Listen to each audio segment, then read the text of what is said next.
حرم کے امام ہیں حضرت قاری سدیس.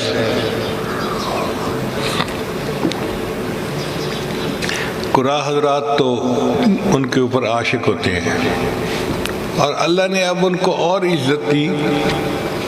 وہ دونوں حرم کے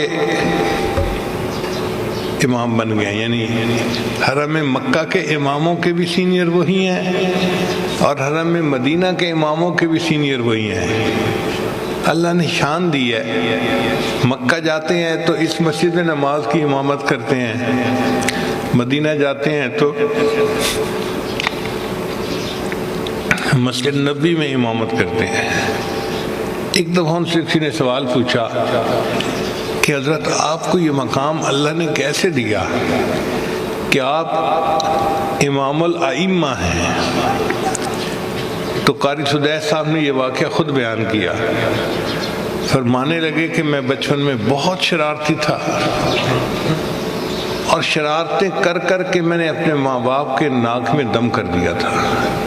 میری ماں مجھ سے بہت تنگ ہوتی تھی، مگر میرے لیے دعائیں کرتی رہتی تھی.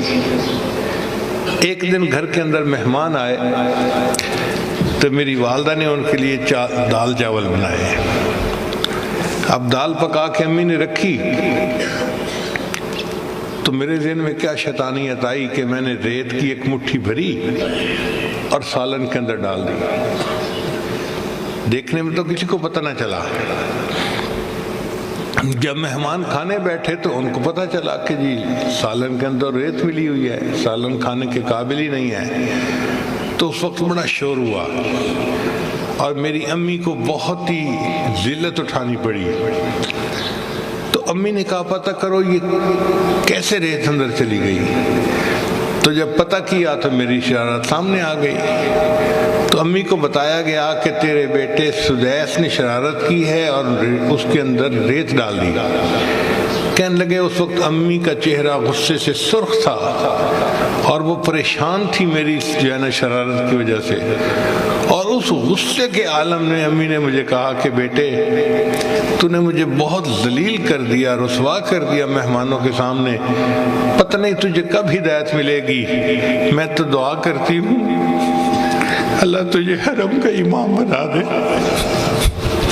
اس غصے کے عالم میں جو ماں نے یہ کہا کہ میں تو دعا کرتی ہوں اللہ تجھے حرم کا امام بنا دے، اللہ نے اس کو قبول کر لیا اور آج میں دونوں حرم کا امام ہوں.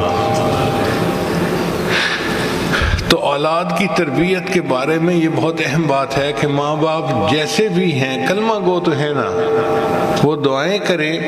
اللہ تعالیٰ ماں باپ کی دعائیں اولاد کے حق میں قبول فرماتے ہیں.